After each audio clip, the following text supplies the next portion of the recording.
A human life is sacred.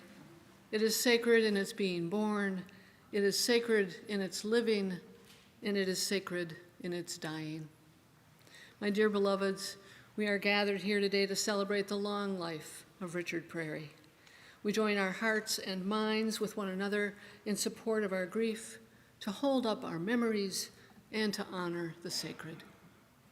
I'm Reverend Alice Diebel, sabbatical minister here, and our officiant this morning is the Reverend Keith Kron.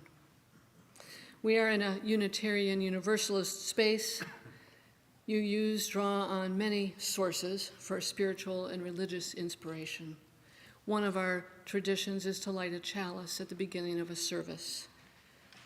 It's a chalice that symbolizes the flame of memory and hope and fill the cup of community that holds us together as one. The Prairie family will light the chalice and has words.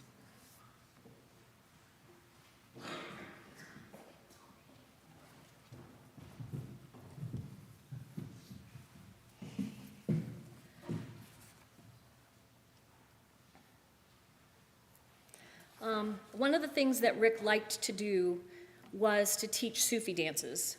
I'm not sure exactly where he learned them, because he learned them before I met him, but he used to teach them every year at Lake Geneva Summer Assembly. And so the words from one of those Sufi dances are, "May the blessings of God rest upon you. May God's peace abide with you. May God's presence illuminate your heart, now and forevermore."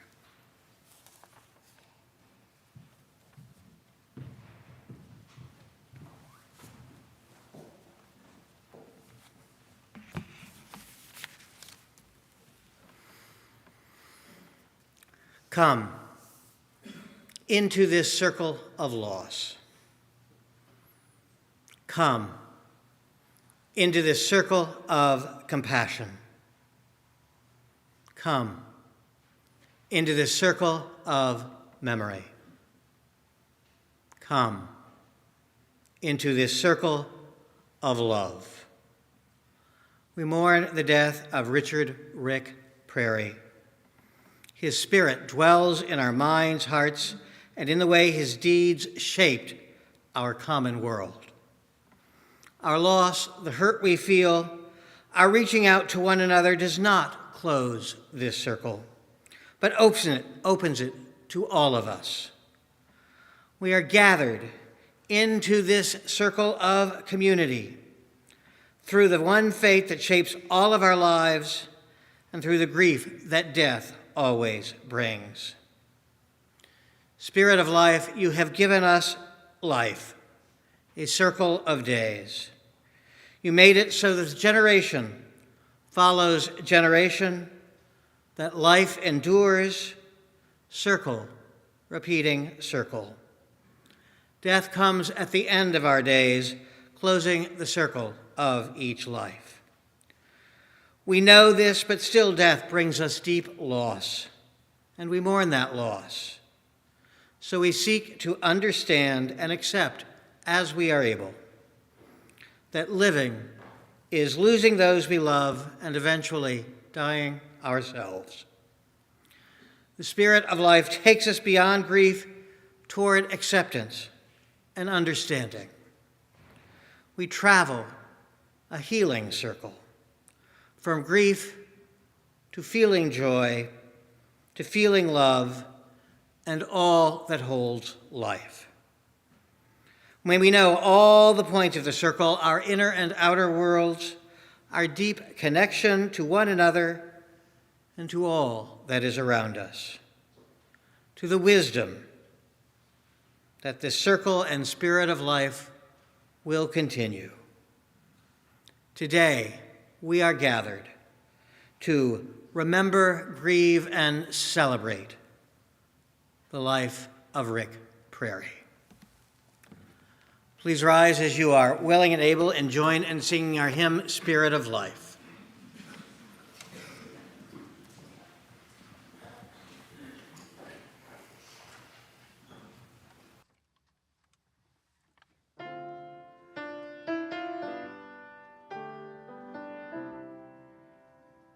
Spirit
Let us move into a spirit of meditation.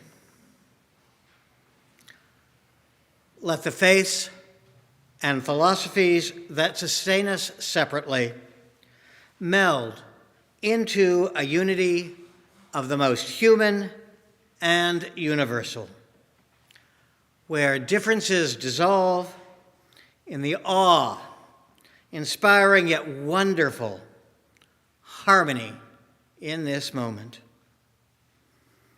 Before the wonder of living and dying, we are humbled. In the midst of our sorrow and grief, we feel a river of sacredness. Out of our memories of unending affection flows a thanksgiving. In our gathered concerns and compassions, healing begins. Let the gifts of courage, wisdom, and thanksgiving come to each of us and grow amongst us today and in the days to come. May we find the courage to face Rick's death. May we find the wisdom to speak openly and honestly of our loss, of our losses. May we dwell in thanksgiving for Rick's life.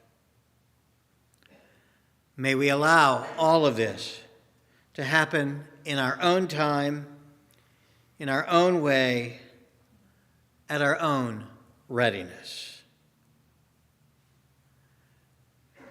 May we find kindness to give one another as others do the same for us. Amen. We know that death is inevitable. We know that death shapes our life. When the life is long, we often experience a quiet sadness, a companion to us, a reminder that we shared meaningful time with someone we loved. We honor that today as we remember Rick Prairie. On Wednesday, April 25th, 1934, Richard Prairie was born in Fort Wayne, Indiana. His father worked in the post office, his mother at Sears. His adopted sister would get more of his parents' attention, and so Rick was a studious child, often reading a book. His father was certain he did not want his son to follow him in his career footsteps at the post office. Rick did not talk a lot about his childhood. His parents did not relate to him well. But he would go on to the University of Chicago, eventually, through all of his studies, earning a PhD in biochemistry. It was there when he was in a dorm with a man who was constantly borrowing his magazines.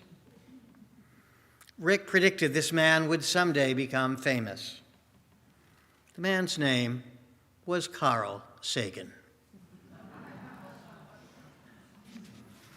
Rick would eventually marry, having 2 children, Karen and Adrian, with his first wife, Barbara.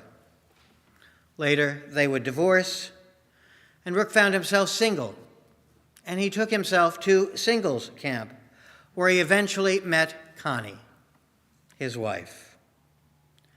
Connie described upon meeting him that he was a wild man, and it would be a year before they would go on even a date. But this date led to another, and eventually they began a long-distance relationship. Rick, who had lived in the UP of Michigan, Chicago, New York, and Champaign, Illinois, had finally come here to Cincinnati. At the time, Connie was living in Chicago. They dated from a distance until Rick suggested they live together. Connie considered this, saying yes on the condition that marriage was a possibility. It was.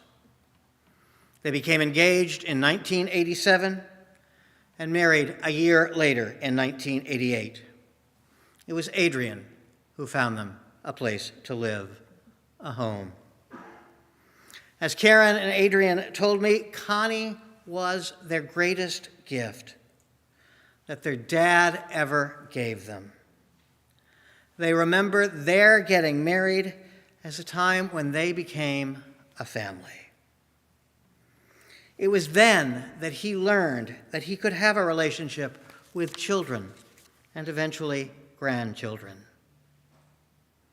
Connie, Karen, Adrian, Ian, Ellie, Liam, Megan, you were the ones who helped him know what it meant to be a family.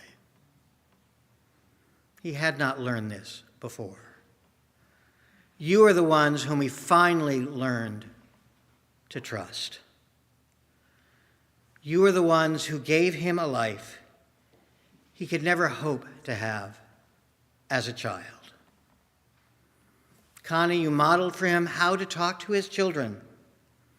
He didn't always understand why you talked to him that way, but being the studious person, he studied it. He learned from it and learned how to do it. Rick often needed saving from social situations he was unaware of. His family saved him many times. He learned from all of you what a family could be. Connie also introduced him to dogs, his other loyal companion. Connie told me, when I moved to Cincinnati with Rick, I brought with me a Cocker Spaniel, Angel. When she died, Rick and I discussed getting a dog, and I am familiar with many breeds and suggested several. Rick, who was much less familiar, was unsure about the best choice.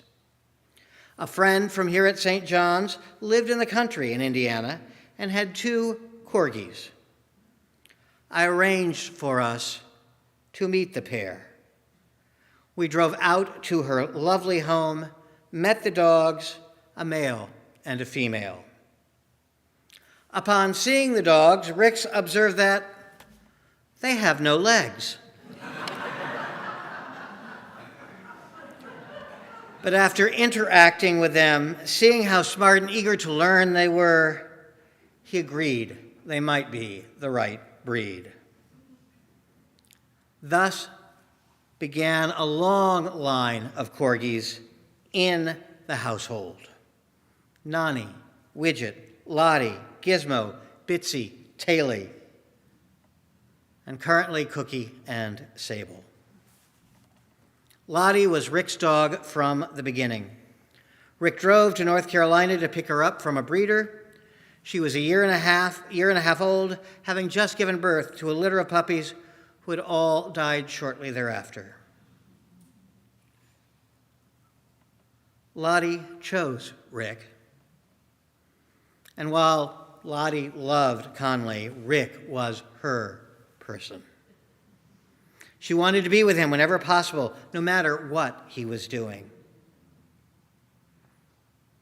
Sable came to live with him when at just age 7 weeks. Connie was working. Rick and Connie had just moved to Twin Towers. Rick and Sable could be seen daily walking around the campus. They explored, visited, and brightened the days of some of the residents. There is even a TV commercial with Rick and Sable walking the grounds in it. As Rick became more unsteady and homebound, Sable remained his close companion. She could often be found sitting in his lap, sitting under his chair while he worked on the computer, and monitoring him closely for drop morsels and shared treats. Sable stayed with Rick for the 24 hours before he died, leaving only to eat and to go outside and then returning to her vigil. Sable was there with Connie by Rick's side on the bed when he died. These were the dogs and these were the humans who helped Rick see that he was lovable and he could share that love back with others. He was, as so many of you know, a devoted Unitarian Universalist, active here at the church in finances, collecting money for lunch, volunteering for many ways, singing in the choir. I myself first encountered Rick at Lake Geneva Summer Assembly, where we were both in leadership. When I was on the council for this, the previous treasurer was in fights with the leadership over accountable, and even some who had concerned that the previous treasurer had embezzled money from the camp. Eventually, the leadership let that treasurer go. Rick was the person we brought on. We needed someone we could count on, who could determine what happened. And in Rick's even-keeled, steady way, he discovered that very little had happened, other than sloppy treasury, and he was the one who righted the ship. He became treasurer of the camp for many years for himself. He brought order out of that chaos. The camp flourished during his time as the treasurer. Rick was the kind of person who rarely got mad, known for his calm, unless, as Connie told me, he had a headache. He did revel in the opportunity, however, to embarrass his children. He started his career in biochemistry, but he loved working with computers and eventually in the computer lab. He was known for his stack of IBM cards. So many, but eventually they became great note cards for the family. He enjoyed collecting things, often things for Connie's classroom, and often long after she needed them. He collected pill jars, state quarters, which Karen was disappointed that he let go of. All kinds of things you wouldn't want him to collect. Some of you may remember that every year he brought the crucifix, 2 fish in the shape of a cross, to Lake Geneva.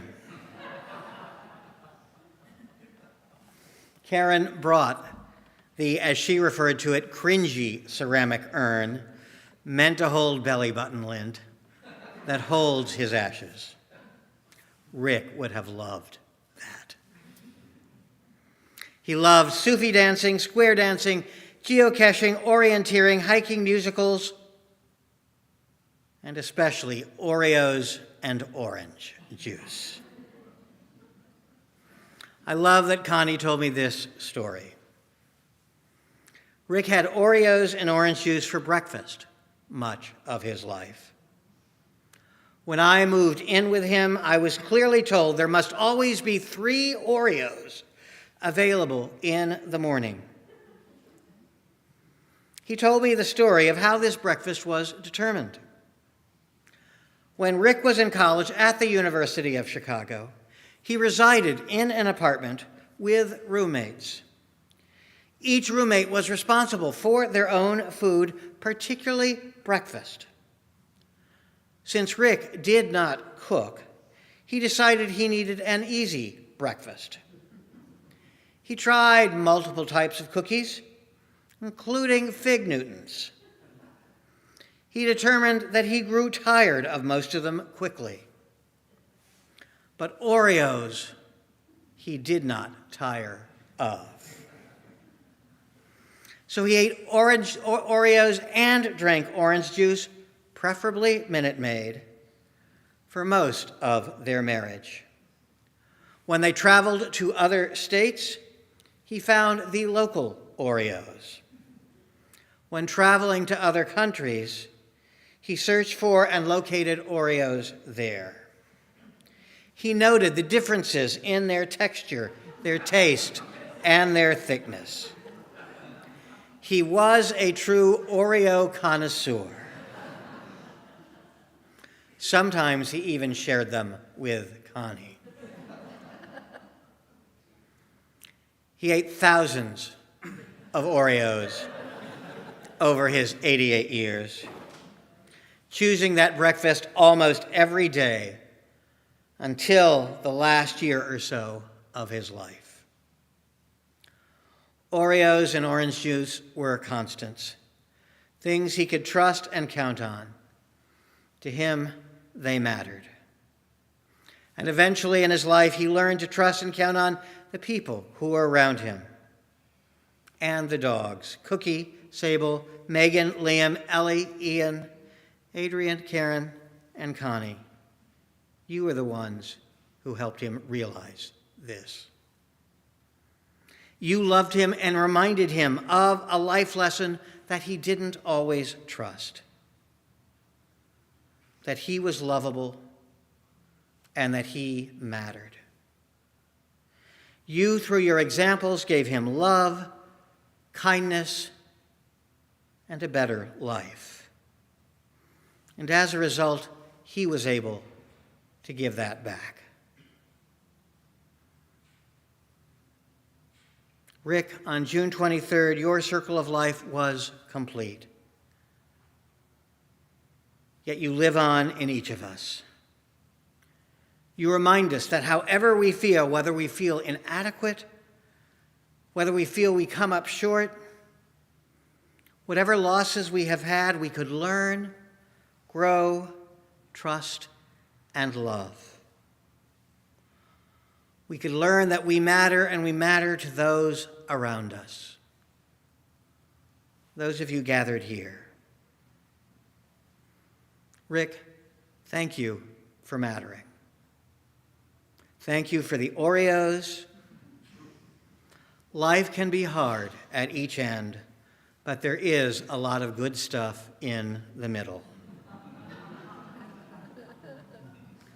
Thank you for sharing all of your Oreos with us.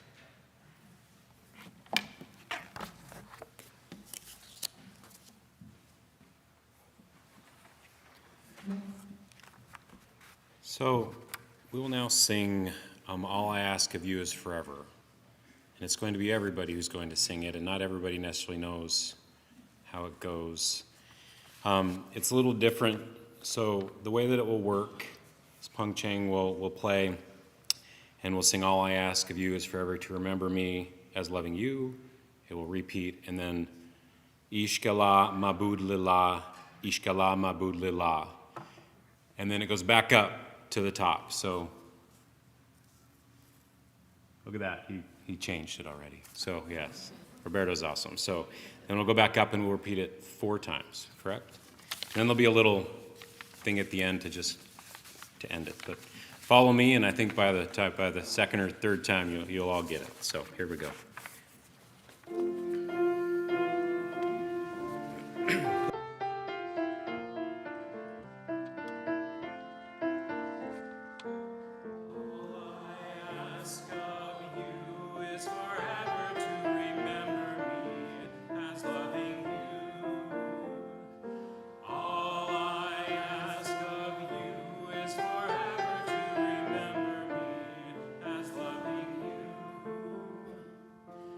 Each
It's at this point in the service we have a time for remembrances from other people who would like to share a thought or a story of Rick with a larger group of folks.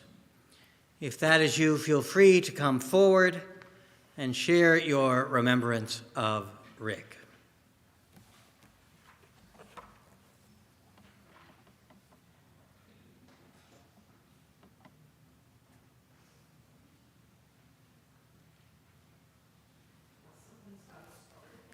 Come on, Linda.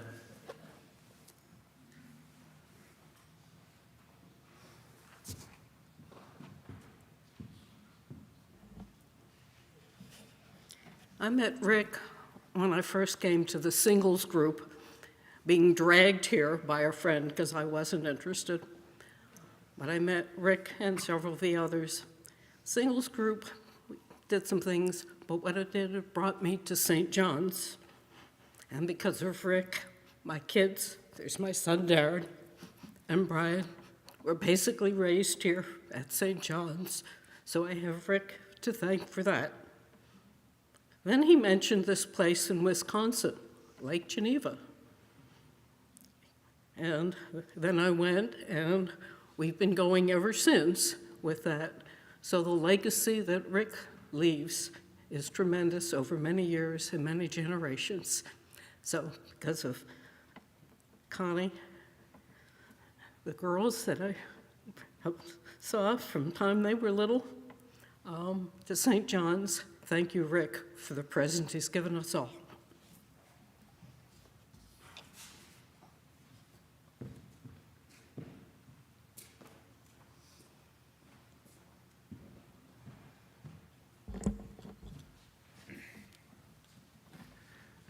I met Rick in 1986 when I moved to Cincinnati, and one of the first things that happened was there was a St. John's picnic, and we were church shopping at the time, and we went, and Rick welcomed us, had us sit down at a table, and made us feel very, very welcome. Well, he and I sort of became friends after a while over that, and it just kind of grew, and we both retired, and what do retirees do? They go out and eat lunch together, and they chew the fat and things like that.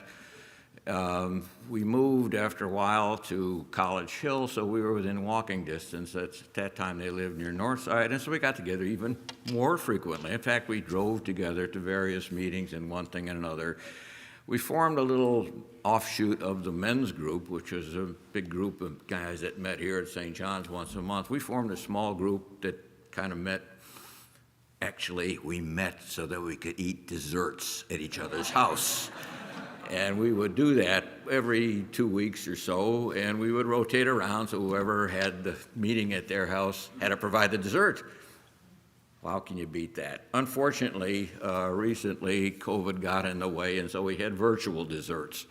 That isn't nearly as much fun. But anyway, we did it, and Rick was my friend all these years, and I'm going to miss him.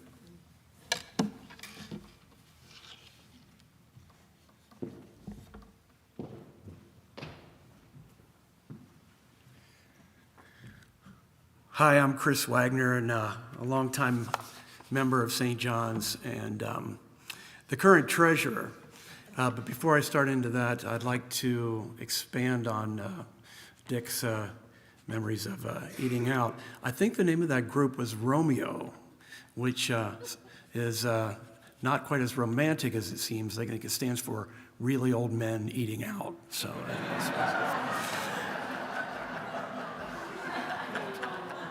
as the treasurer, I'm currently the treasurer, but several years back, I was on the fund trustees group. And in both of those roles, which involve finance, I owe quite a bit to Rick Prairie in terms of guidance and shepherding and mentoring and just, knowing where everything, all the bones were buried, as they say, and just the lay of the land when it comes to church finances. And so I appreciate that legacy that he's left for the rest of us who to carry on.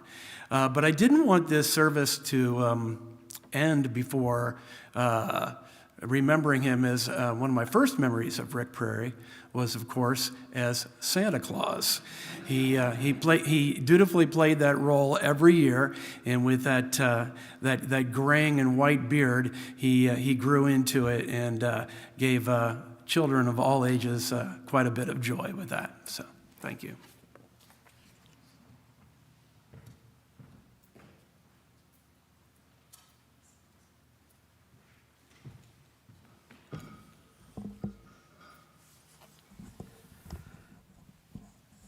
I think the word is retired in that Romeo.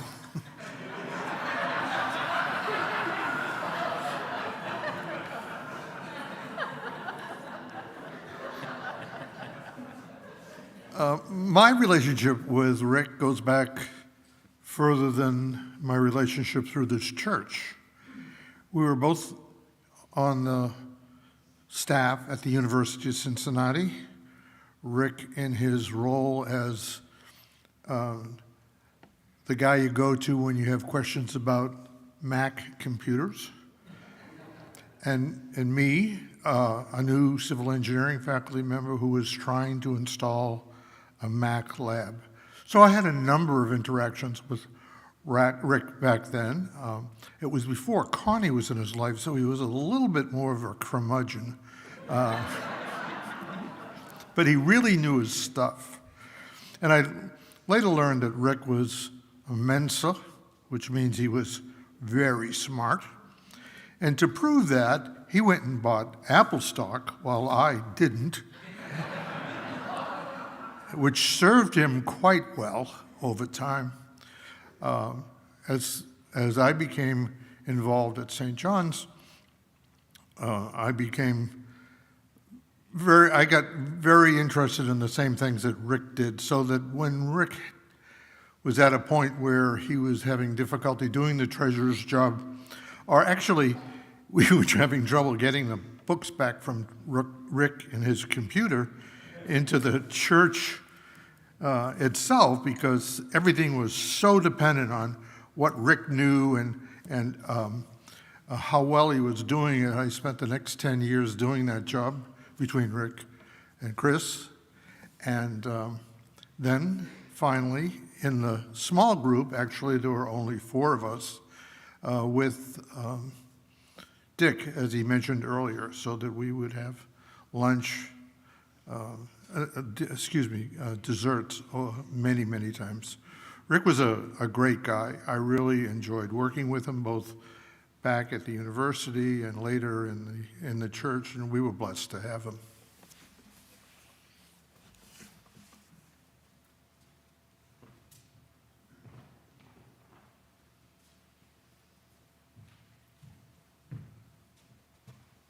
Hi, I'm Joetta Pro, member here. And how many of you have ever had sourdough starter and made sourdough bread? A couple people. Most people get the concept of it. You get this starter and then you build from there, right? And you keep using it, and even years later, you know where your starter came from, right? Well, a few years ago, I volunteered to pick up a part of Rick's many roles by coordinating the pledge campaign, and Rick gracefully gave me the pledge Excel spreadsheet that he had been tracking, and that is really the sourdough starter for my continued tracking of our annual pledge campaign, and is actually also is the starting point for the capital campaign that we're doing now, and the theme of continue the legacy. And so I like to think that Rick is continuing the legacy of his attention to and focus on and willingness to do the nuts and bolts of related to financial accountability and management and fundraising. So thanks.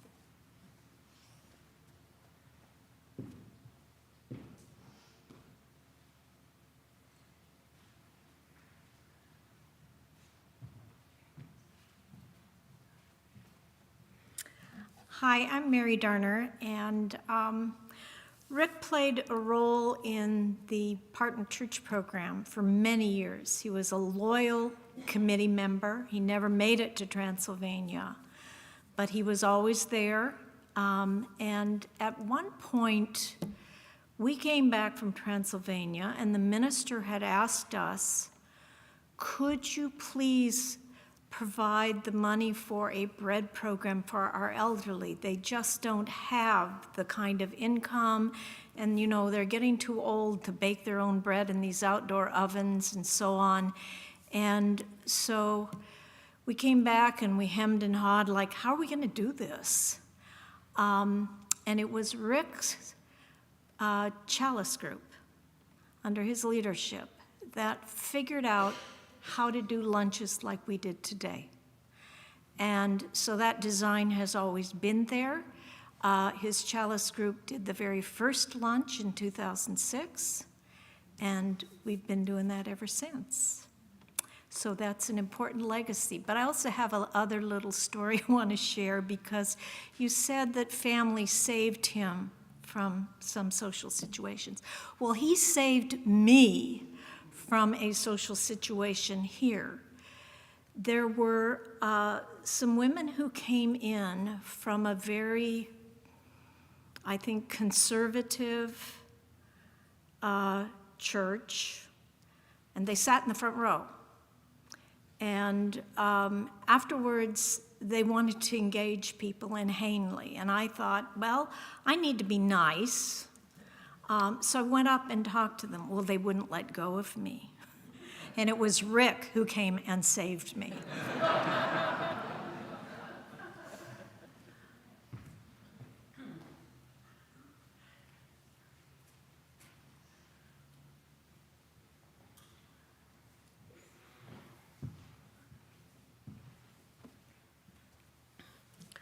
Hi, my name is Emily Hodges, and I've been a member of St. John's for many, many years. And one of the things I remember about Rick was that he always loved to have fun and to find new and unusual things to do. I mean, how many of you have ever heard of geocaching? But he loved to dance, and they used to have a wonderful event here called the Renaissance Fair. And the old-timers can remember this place was decorated sort of like a high school gym. They would paint murals on paper and hang them on the walls. They would have flaming torches attached to the walls. Everyone came in costume.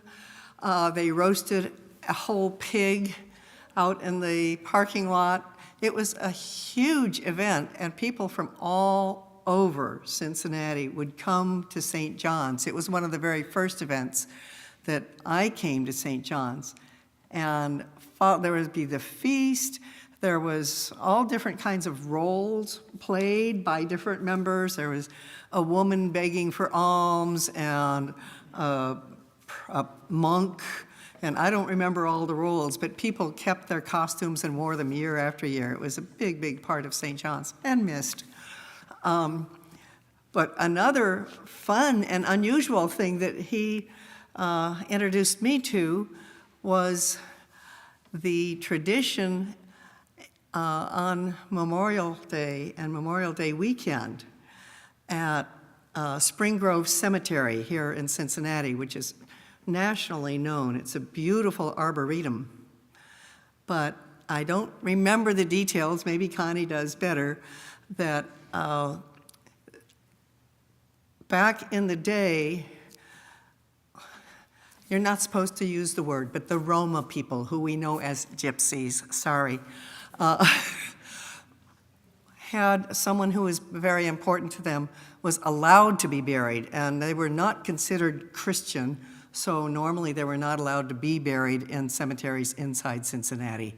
But there was something, and this very famous Roma person was buried there, and as a result, others came and had burials there. And they have these wild, extravagant floral tributes on Memorial Day. And if you go to Spring Grove and ask where they are, they say, I don't know what you're talking about. Right? What?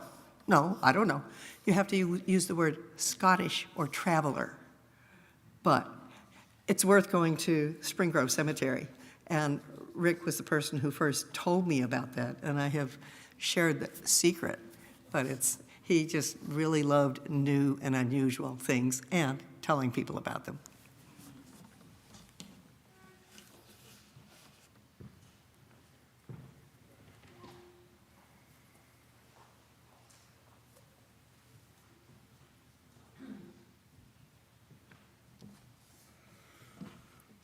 Hi, my name is Edie Holder, and I'd like to mention Groundhog's Day. Because Rick and Melanie Marsh and a few other people are the ones who put it together, and it was even considered an official religious holiday. I mean, Adrian probably got an excuse at one point in time to take to your work if you needed an excuse, because you were at Groundhog's Day. You would meet at Mount Storm Park at sunrise, just before sunrise. There was a stuffed animal groundhog, and we did have a real one sometimes, but sometimes, I'm sorry? Winston Churchill, but more my era, when I was bringing my kids, it was just a stuffed animal. But yeah, there had been real, and then we had a stuffed animal. You'd hold it out and decide whether you saw his shadow or not, and then you'd come back here and have brunch.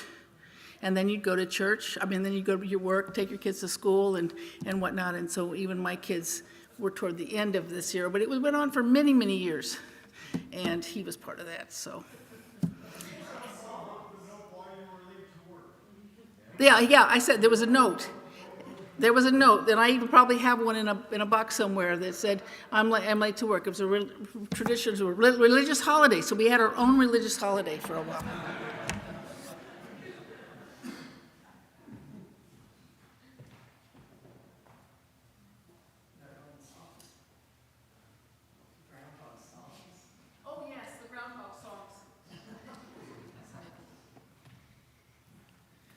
So when I was little, I did not care for any of those like mall Santas. But since I knew that like it was Grandpa, he was the only ever Santa that I was comfortable near.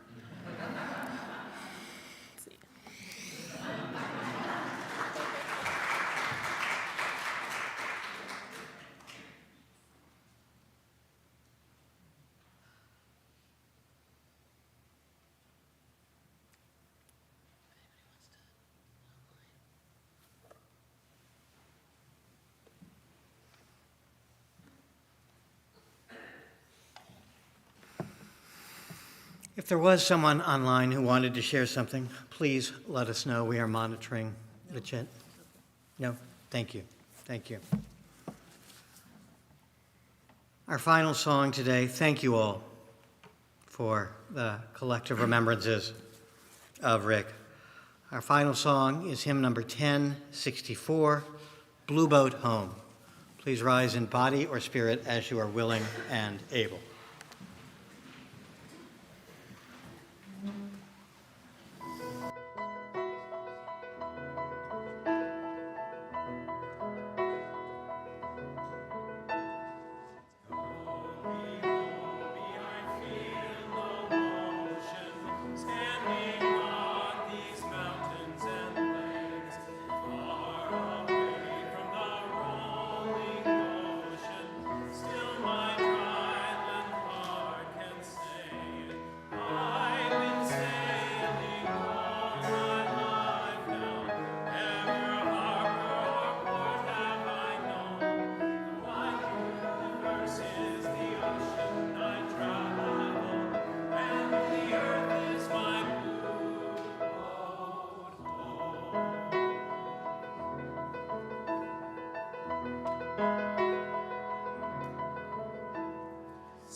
After the benediction, there will be a reception with Oreos